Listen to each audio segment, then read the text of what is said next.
Friends welcome back to my channel Piyali's world. बंधुरा बाड़ीते बसे आमरा हाथ पा 5 मिनिटे परिष्कार झकझके करे निते पारबो, ताओ आबार कोनो रकम झामेला छाड़ाई। हाँ बंधुरा, आमादेर लागबे मात्र 2 থেকে 3टी जिनिस, जा आमादेर घरेर मध्येई आमरा खूब सहजे पेये जाबो। पा परिष्कार करार पर किन्तु पाटा भीषणই झकझके एबं सुंदर हये जाबे। शीतकाले पा आमादेर प्रचंडभावे फेटे जाए, कालो रुक्ष पाए प्रचंड मयला जमे थाके, सेगुलो किन्तु देखते प्रचंड बाजे लागे। तार साथे पा फेटे गेले खूब कष्ट हय। एछाड़ा पायेर मध्य पायेर नोके नोंगरा मयला जमे गिये इनफेक्शन हये जाए। एछाड़ा पा सप्ताहे किन्तु 1 থেকে 2 বার निश्चयই आमादेर परिष्कार करा उचित, बाड़ीते बसेई घरोया उपाय खूब सहजेई। এই পা পরিষ্কার করতে পারলে পায়ের গোড়ালি এবং পা ফাটা কিন্তু খুব সহজেই দূর হয় এবং পা খুব সুন্দর নরম ফর্সা উজ্জ্বল এবং ঝকঝকে হয়ে যায়।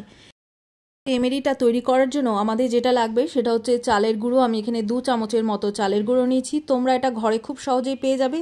যদিও বা না থাকে তাহলে তোমরা যে কোনো চাল নিয়ে কিন্তু মিক্সিতে গুঁড়ো করে নিও। এই 2 চামচ এর মধ্যে নিয়ে নিও। আর নিয়ে নিও হাফ পাতিলেবুর রস।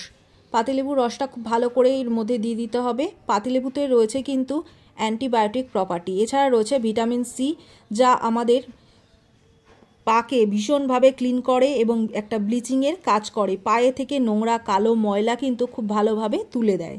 এরপর নিয়ে নেব আমি 1 টাকা দামের ক্লিনিক প্লাস শ্যাম্পু। শ্যাম্পুটা তোমরা তোমাদের পছন্দ মতো যে কোনো নিও। এখানে আমি একটা প্যাকেটই নিয়েছি। আমার হাত পা দুটোই কিন্তু খুব ভালোভাবে এটা পরিষ্কার হয়ে যাবে। তো এই তিনটেকে খুব ভালো করে মিশিয়ে নেব। খুব ভালোভাবে মেশানোর পর সামান্য একটু জল আমি এখানে ব্যবহার করব। এই প্যাকটা কিন্তু একটু ঘনই থাকবে, খুব একটা পাতলা হবে না। তো খুব ভালোভাবে এই তিনটেকে মিশিয়ে নিতে হবে। খুব ভালোভাবে মিশে গেলে তারপর কিন্তু আমাদের এই প্যাকটা একদম রেডি হয়ে যাবে। এবার এটা অ্যাপ্লাই করার জন্য কিন্তু আমরা এটা ব্যবহার করতে পারি। এবার ওই প্যাকটা নিয়ে একটা পাতিলেবুর যে খোসাটা সেটার মধ্যে দিয়েই লাগিয়ে কিন্তু এই প্যাকটা খুব ভালোভাবে পুরো পায়ে লাগিয়ে নিতে হবে। খুব ভালোভাবে লাগিয়ে নেওয়ার পর এই পাতিলেবুর খোসাটা দিয়েই কিন্তু পুরো পাটাকে কিছুক্ষণ ধরে এটাকে রাব করতে হবে। পায়ের যেখানে যেখানে গোড়ালি ফেটে গেছে, কালো দাগ ছোপ ময়লা হয়ে গেছে, সেই সমস্ত জায়গায় কিন্তু খুব ভালো করে এই খোসাটা দিয়ে ডলে নিতে হবে। আমাদের দেখবে অনেক সময় পায়ের নোকে চারপাশে ময়লা হয়ে যায়, কালো হয়ে যায় এবং নোকটা অনেক সময় কালো হলুদ হয়ে যায়, সেগুলো কিন্তু খুব ভালোভাবে দূর করবে। এটাকে বেশ কিছুক্ষণ একটু ভালো করে রাব করে নিতে হবে, যাতে আমাদের পা থেকে খুব ভালোভাবে ময়লাটা উঠে যায় এবং গোড়ালিটা খুব ভালোভাবে পরিষ্কার হয়ে যায়।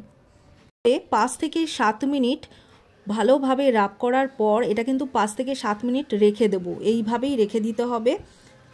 পর এটা পরিষ্কার জল দিয়ে কিন্তু পাটাকে খুব ভালো করে ধুয়ে মুছে নিতে হবে। এবার আমাদের একটা ময়শ্চারাইজার পায়ে লাগাতে হবে, সেটা আমি ঘরে তৈরি করে নেব। তো তার জন্য একটা বাটিতে আমি 1 চামচের মতো নারকেল তেল নিয়েছি, আর এখানে নেব হাফ চামচের মতো গ্লিসারিন, আর এখানে নিয়ে নেব হাফ চামচের মতো অ্যালোভেরা জেল। অ্যালোভেরা যদি কারোর শ্যুট না করে তাহলে কিন্তু তোমরা অ্যালোভেরার পরিবর্তে ভ্যাসলিনেরও ব্যবহার করতে পারো। এই তিনটেকে খুব ভালো করে মিশিয়ে নাও। মিশিয়ে এবার পুরো পায়ে এটাকে ভালো করে 2 থেকে 3 মিনিটের জন্য এটাকে ম্যাসাজ করে নাও।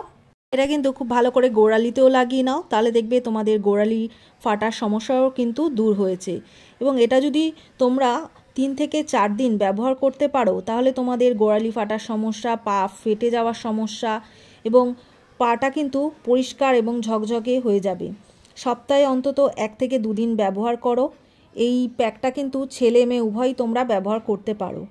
তো তোমরা নিজেরাই অবাক হয়ে যাবে যে তোমাদের পা কতটা সুন্দর পরিষ্কার এবং ঝকঝকে হয়ে গেছে। পার্লারে যেমন পেডিকিওর করলে পা পরিষ্কার হয়ে যায়, ঠিক সেরকমভাবেই পরিষ্কার হয়ে যাবে। খুব বেশি ঝামেলার নেই, খুব সহজেই পাটা পরিষ্কার করে নিতে পারো এই উপায়টা দিয়ে।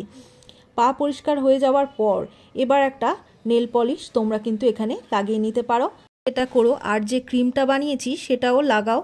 দেখবে তোমাদের পা খুব নরম সফট থাকবে। এবং যাদের অতিরিক্ত রুক্ষ পা তারা কিন্তু এই ক্রিমটা 2 থেকে 3 বার দিনে ব্যবহার করো, তাহলে তাদের পাও কিন্তু খুব ভালোভাবে নরম সুন্দর থাকবে। তো বন্ধুরা, আজকের ভিডিওটা ভালো লেগে থাকলে অবশ্যই লাইক করো, শেয়ার করো আর চ্যানেলটিকে সাবস্ক্রাইব করে দিও। আগামী দিনেও তোমাদের সাথে ভালো ভালো ভিডিও শেয়ার করতে থাকবো। তাহলে আবার দেখা হবে অন্য কোনো নতুন ভিডিওতে। তো আজকের মতো টাটা।